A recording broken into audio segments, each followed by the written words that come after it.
Baru di Indonesia kejadian, kerja 3 hari, langsung dihukum mati. Di mana-mana belum pernah ada. Baru di Indonesia. Lucunya kerjanya di Thailand dihukum mati di Indonesia. Inilah hukum di Indonesia. Aduh.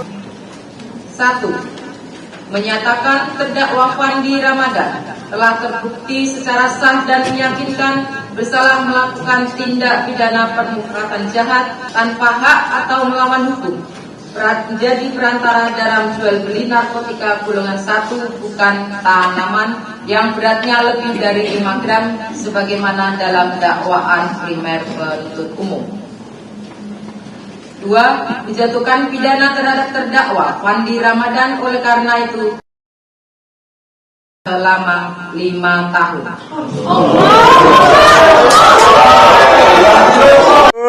Ya, jadi sebuah peristiwa malang ya menimpa salah seorang warga negara Indonesia asal Medan yang bernama Fandi Ramadan ya.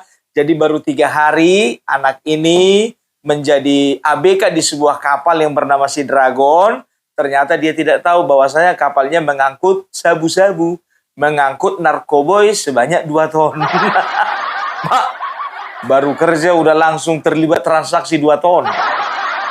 Tapi minta maaf, untuk saat ini Opung Parbelak bukan ingin menertawai bagaimana nasib si Fandi, bukan. Tapi Opung Parbelak sedang menertawai ya bagaimana wajah hukum di negeri ini ya bersama dengan program Viralin Aja. Opung Parbelak, kok pembukanya bukan di awal-awal? Kok pembukanya di tengah-tengah?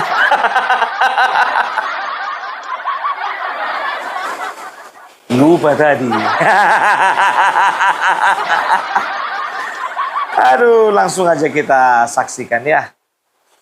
Niatnya berlayar demi mengais rezeki, seorang anak buah kapal justru terancam hukuman mati karena kapalnya kedapatan membawa hampir 2 ton sabu. Namanya Fandi Ramadan, anak buah kapal atau ABK di kapal tanker Sea Dragon. Ia baru 3 hari bekerja sebagai ABK sebelum kapal tersebut digerebek aparat. Kapal Sea Dragon diamankan BNN bersama Bea Cukai di perairan Karimun, Kepulauan Riau pada Mei 2025 setelah petugas menemukan sabu seberat hampir 2 ton di dalamnya. Seluruh awak kapal langsung ditahan, termasuk Fandi yang mengaku tidak mengetahui adanya narkotika di kapal itu. Perkara ini kemudian disidangkan di Pengadilan Negeri Batam. Pada Kamis 5 Februari 2026, Jaksa Penuntut Umum membacakan tuntutan terhadap 6 terdakwa dan menuntut mereka dengan pidana mati. Suasana ruang sidang sempat haru ketika para terdakwa kembali diborgol usai sidang. Beberapa di antaranya terlihat menangis. Fandi merasa tuntutan hukuman mati tidak adil karena baru bekerja 3 hari sebagai ABK biasa. Ia mengaku menerima tawaran kerja di kapal luar negeri dengan iming-iming gaji besar untuk membantu ekonomi keluarga.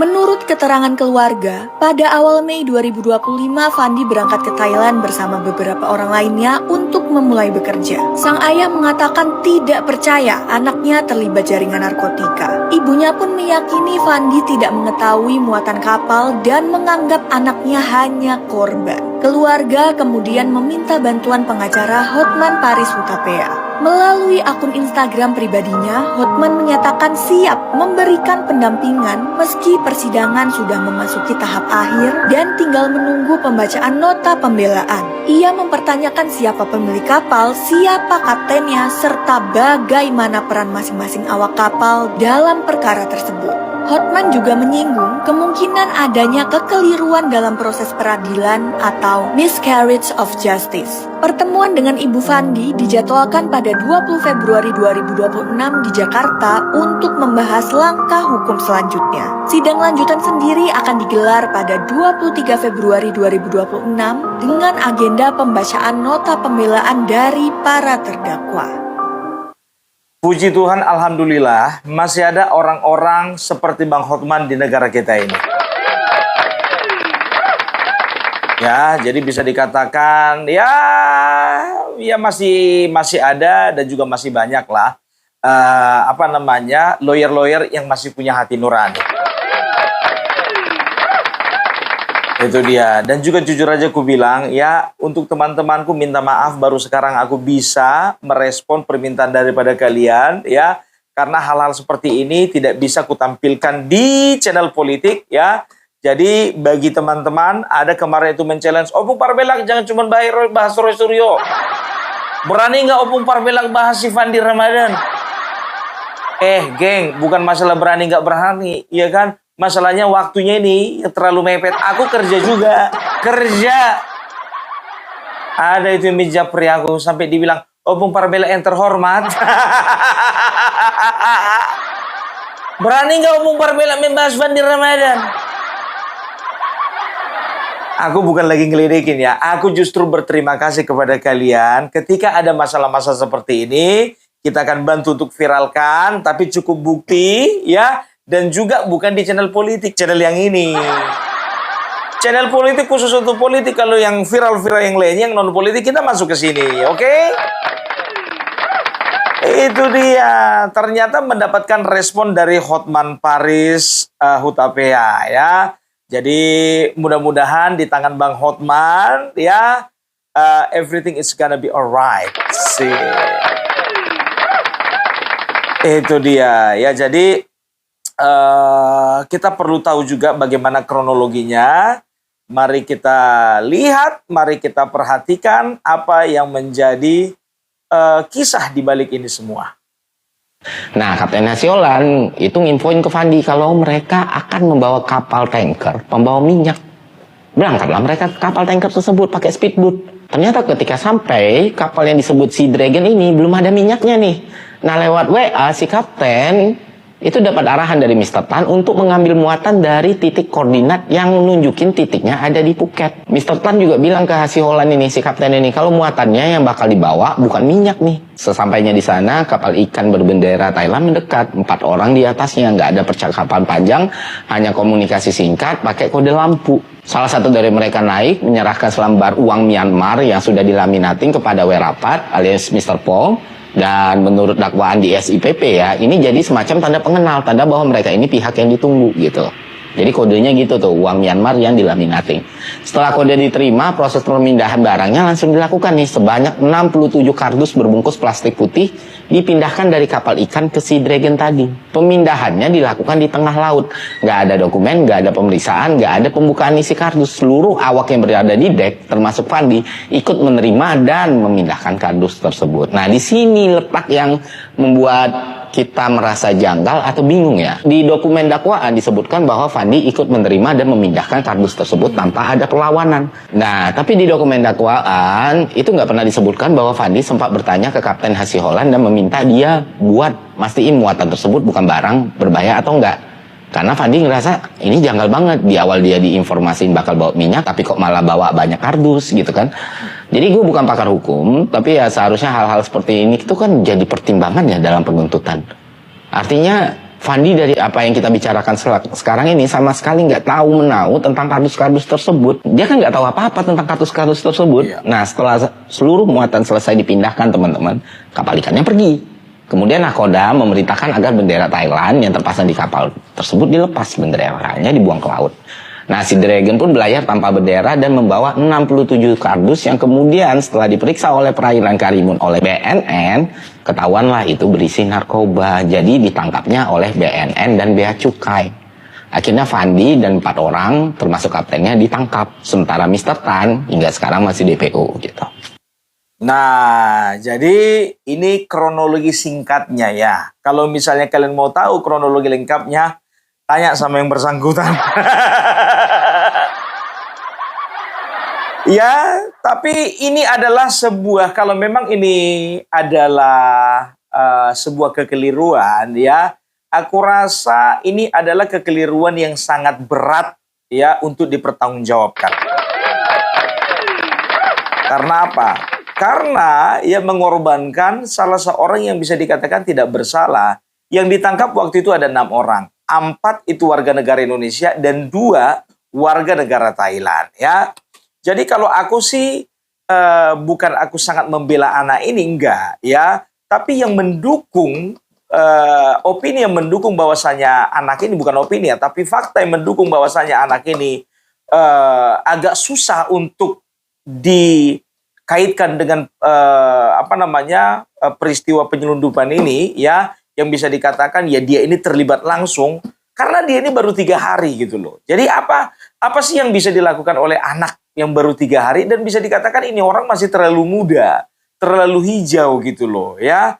Nah, ada yang mencurigakan karena apa? Ketika dia direkrut menjadi anak buah kapal ya, ternyata dia tidak langsung masuk ke kapal, tidak langsung bekerja, tetapi dia ini disuruh nginap dulu di hotel selama 10 hari. Kan begitu.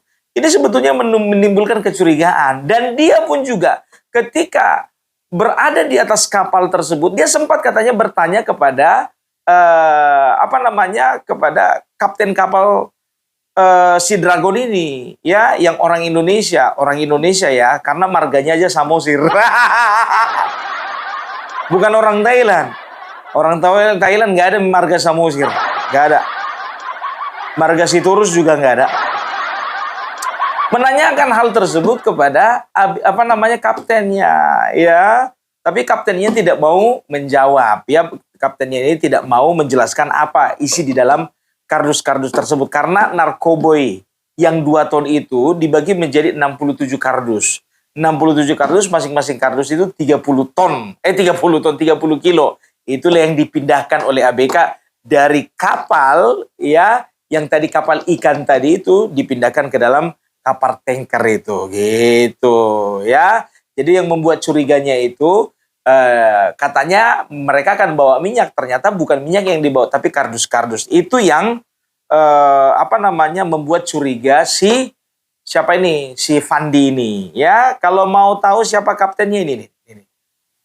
Tolong diperhatikan lah, kami bisa Kami minta extension dari Bapak Prabowo Republik Indonesia supaya kami dibebaskan.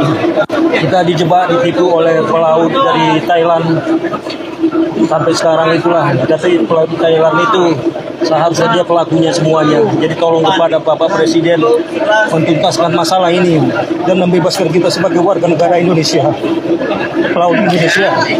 Itu aja dari saya. Pesan dari saya sebagai pelaut untuk Indonesia semua, berhati-hatilah kepada perusahaan Thailand, karena jangan sampai kena terjebak lagi macam kami ini jadi korban. Jadi kalau bisa tolong kepada Bapak Presiden mengusut tuntas, dikasih perang narkoba tersebut sampai tuntas. Itu aja pesan saya. Terima kasih.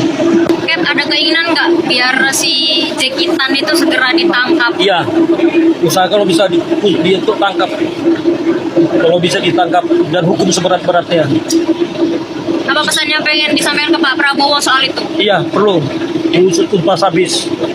Mister Jekitan karena dia ke DPO sampai sekarang belum dapat lagi. Jadi kalau bisa sama anteknya yang di sini sama Mister Pong ini harus dituntas habis. Itu pesan saya, karena kita jangan korban jadi pelaut di Indonesia. Oke. Sebentar dulu, Bapak bilang Bapak jadi korban. Kok Bapak kenal sama orang itu semua? Sama si Jekitan, sama si Mister Tong. Aku maaf, bukannya aku tidak berusaha untuk membela, bukan gara-gara satu kampung gua harus gue bela, enggak juga.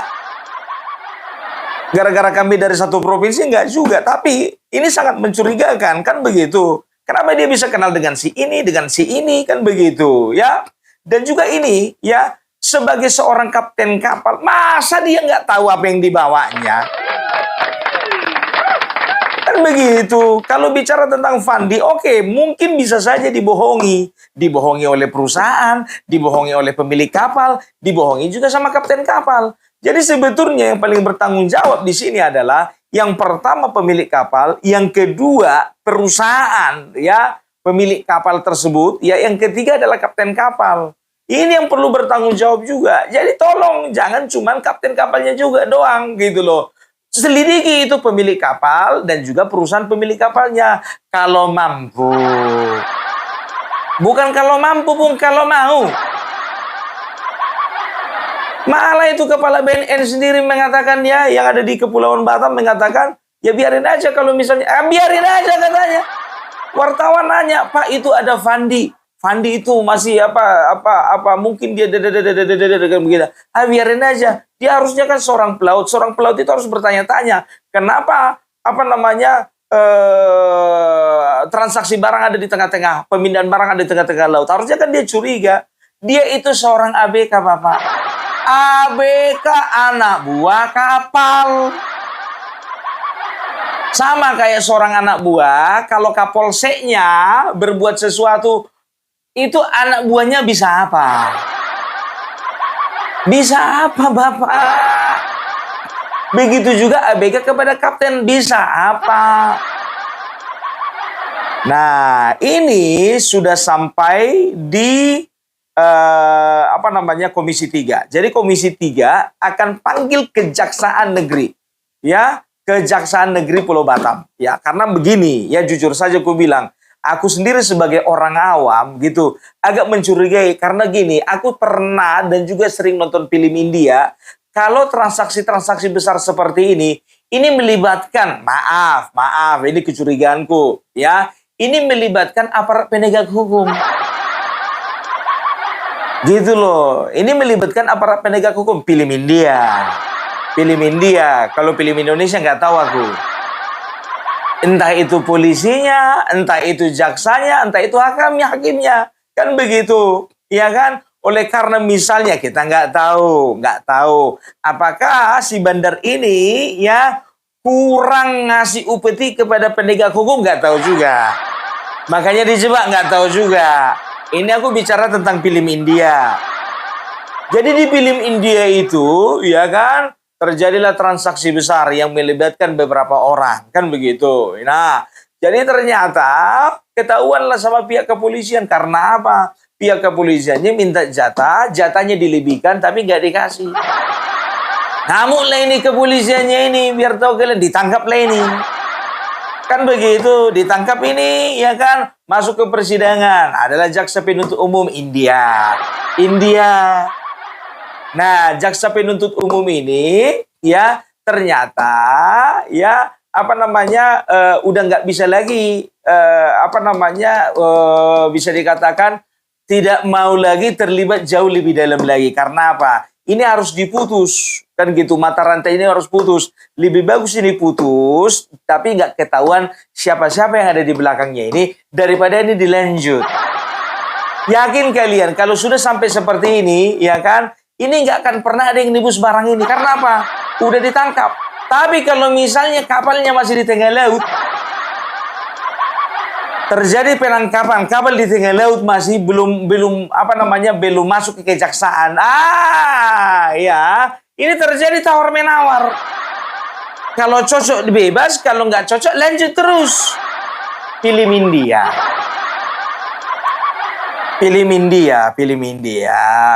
Komisi 3 DPR RI berencana memanggil Kepala Kejaksaan Negeri Batam terkait tuntutan pidana mati terhadap Fandi Ramadan.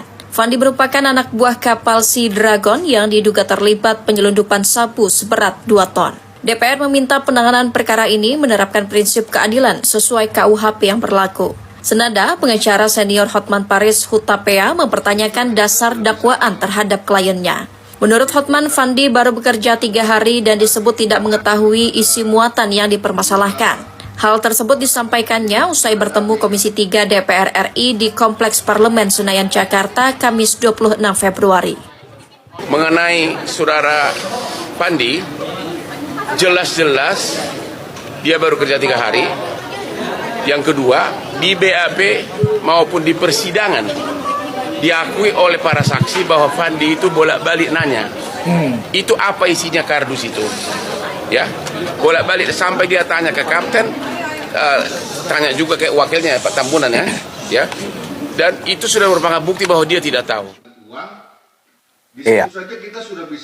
Hotman menilai terdapat kekeliruan dalam penyidikan dan penyusunan dakwaan. Ia meminta penegakan hukum dilakukan secara cermat tanpa salah prosedur.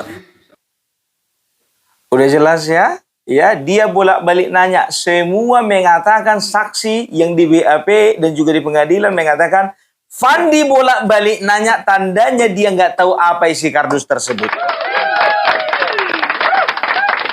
Ya, Jadi bisa dikatakan ya apa namanya ada sesuatu yang sebetulnya memang sedang diskenariokan. Nah, itu dia. Ya, tapi DPR RI jujur saja ya, DPR RI menaruh kecurigaan ya bahwasanya ya ada permainan. Langsung dia bukan menuduh ya, langsung dia mengatakan begini. Ya, kita nggak tahu apakah jaksanya juga bagian dari mereka. Aduh, Bapak, itu tadi yang ku bilang itu yang dipilihin dia, Pak. Ini Bapak to the point sekali, Bapak. Jangan-jangan jaksa ini bagian dari mereka. Saya melihat justru malah ada apa yang terjadi di jaksa ini. Ada sesuatu yang perlu kita gali dari jaksa ini, kok tiba-tiba menuntut hukuman mati kepada ABK tanpa memikirkan unsur-unsur yang justru menjadi pertimbangan sebetulnya. Karena dalam catatan saya ini, saudara Fandi ini dia bukan pengendali, dia bukan juga inisiator, tidak memiliki otoritas. Nah, kalau kita baca dalam dakwaannya itu, dakwaan dari narasi dakwaan yang disebutkan oleh jaksa, di situ dia tanpa memeriksa dan tidak menolak. Nah, sekarang pertanyaannya, Fandi ini apa dia punya kapasitas untuk menolak barang itu yang dimuat? Artinya ini hal-hal yang perlu dipertimbangkan sebetulnya oleh jaksa sebelum dia menjatuhkan hukuman mati. Nah, saya berpikir begini, justru malah saya bertanya-tanya ini, jangan-jangan jaksa ini bagian dari mereka. Wow. Karena tuntutan mati yang dituntut oleh jaksa ini itu kita kita artikan bahwa ini memutus mata rantainya. Dengan dia tuntut mati.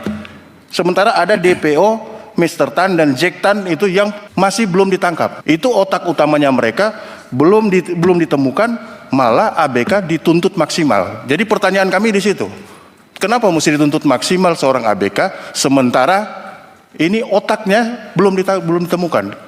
Ya, itu jaksa yang ada di Kejariwata minta tolong tuntut Bapak ini kalau Bapak ini bikin pernyataan yang ngawur ya.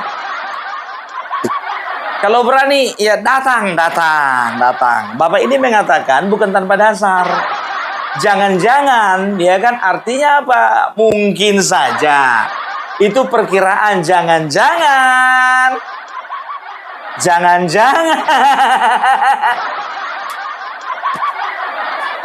Aku kira tadi di film India itu saja biar tahu kalian terjadi seperti itu. Ternyata anggota DPR RI kita pun juga berpikir demikian. Hebat. Luar biasa nih. Ini hebat loh kalau aku bilang ya. Ya jadi apa namanya anggota-anggota DPR seperti ini berpikir cemerlang ya. Tunggu sebentar, kalau berpikir seperti itu kayaknya nggak perlu jadi anggota dewan deh. Oh, Bung Parmelang aja mikir kayak gitu kan. Nggak perlu jadi anggota dewan kan. Tapi perlu ada yang menyuarakannya dengan nyari. Ya, karena apa? Ini kasus besar. 2 ton, 2 ton, bukan 2 ons. 2 ton. Ngiri ini biar tahu kalian. Memang harus dituntaskan ini. Apalagi masalah si Fandi ini. Makanya aku katakan ya, kalau sempat ini anak dikorbankan karena dia tidak salah, ya ini kejaksaan ini harus bertanggung jawab penuh secara moral dan juga bertanggung jawab kepada Tuhan Yang Maha Esa. Karena apa? Mereka mendakwa orang dengan hukuman mati sementara yang dia ini tidak bersalah, kan begitu. Itu bahayanya. Kita bukan mau bermain perasaan di dalam persidangan ini, tidak, tapi kita memakai logika. Ya, nah jadi kemarin ya puji Tuhan alhamdulillah ya. Jadi kemarin itu sudah dengar pendapat dengan pihak dari keluarga Fandi, Bang Hotman Paris dan juga Komisi 3 DPR RI. Dan kalian tahu ya, ini karena menjadi perhatian khusus dari DPR RI ya. Komisi 3, aduh aku jujur aja lah, aku bilang kalau ngomongin masalah Komisi 3, kalau aku jadi anggota DPR RI nanti aku pengen di komisi ini. Pengen mudah-mudahan. Si ibu ya dari anak tersebut, dari Fandi Ramadan, sampai sujud syukur di hadapan Habibur Rahman yang menjadi ketua Komisi 3. Luar biasa. Oleh karena apa? Ini menjadi perhatian gitu loh. Yuk kita saksikan yuk. Luar biasa. Iya. Kita bantu Allah. Iya. Kita teman-teman bantu semua kan? Kita bantu. Luar biasa.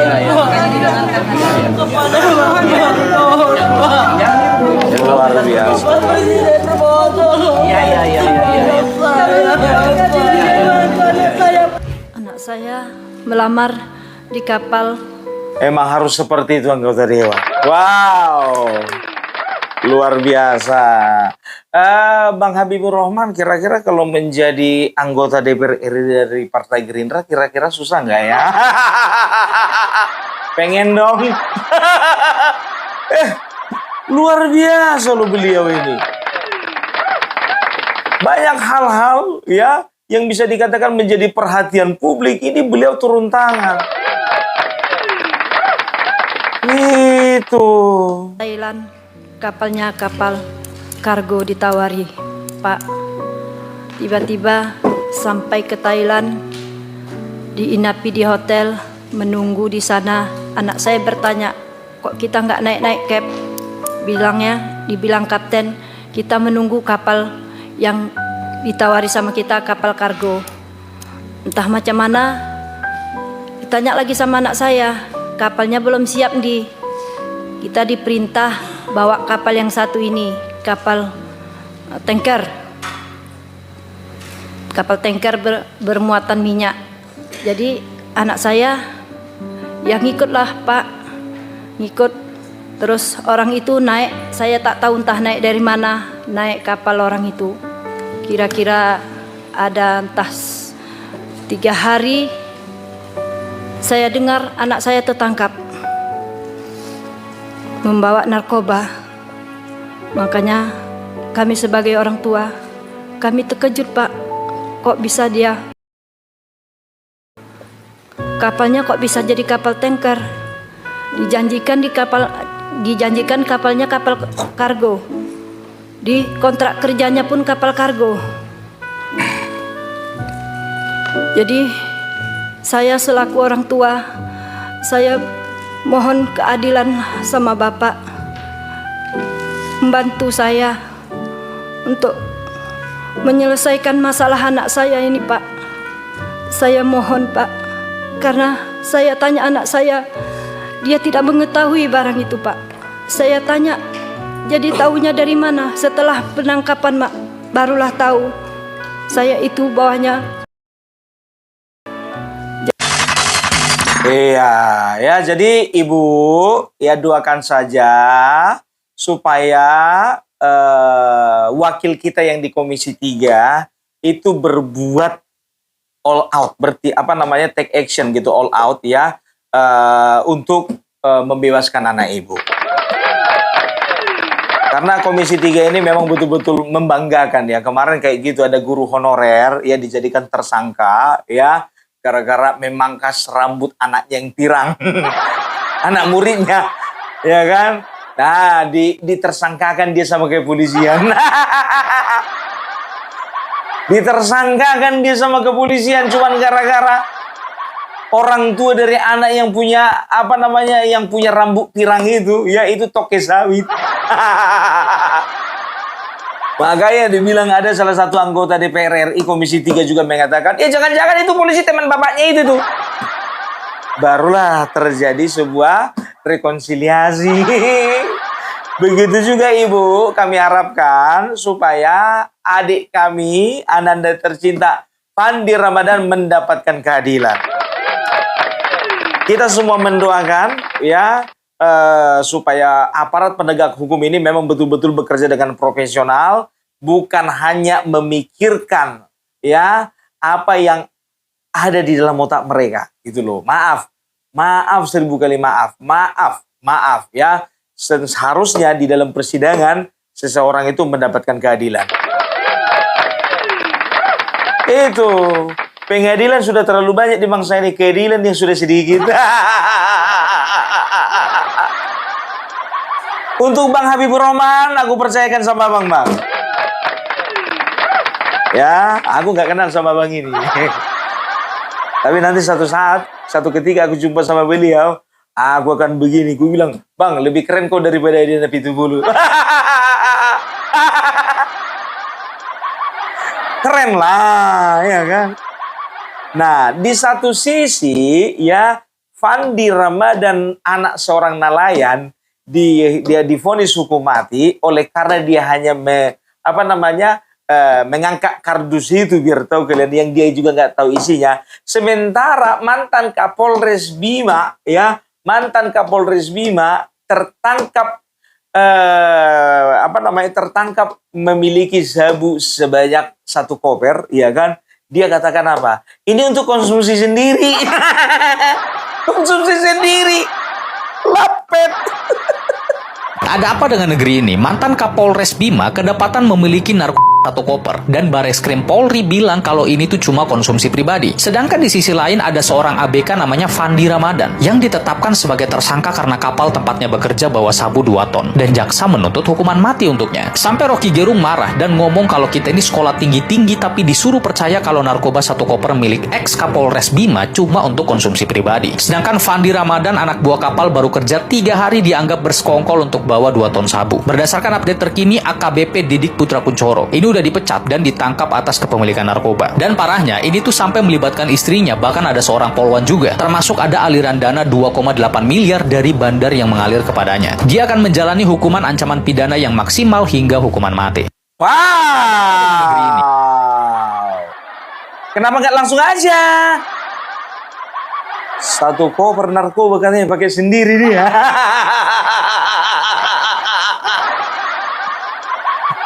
Gitu. Kau kira masyarakat ini orang bodoh semua? Hah? Nyetok kau ya, nyetok. Kapolres, Wak Kapolres. Oknum. Awas loh. Jangan kali salahkan institusinya. Ini oknum ini. Ya, jadi kita udah saksikan ya bagaimana hukum itu memang hampir ya selalu terjadi, selalu tajam ke bawah, tumpul ke atas gitu loh ya. Jadi yang jelas-jelas menerima uang suap 2 miliar lebih ya ini dia Polres Bima ini ya nggak langsung dihukum mati. Masih dikatakan katanya akan mendapatkan hukuman seberat-beratnya, maksimal hukuman mati. Langsung dong. Ya, jadi kita doakan supaya ya bukan hanya Fandi yang mendapatkan keringanan yang seringan-ringannya, tapi kita doakan juga mantan Kapolres Bima itu mendapatkan hukuman yang seberat-beratnya. Karena apa? Karena yakin aku Kapolres ini ya nggak mungkin ini baru 3 hari jadi polisi. Nggak mungkin baru 3 hari jadi polisi. Nggak mungkin. Nggak mungkin juga baru 3 hari kerjasama sama bandar narkoboy. Oke? Itu dulu dari Pompar Belak. Salam NKRI, NKRI harga mati.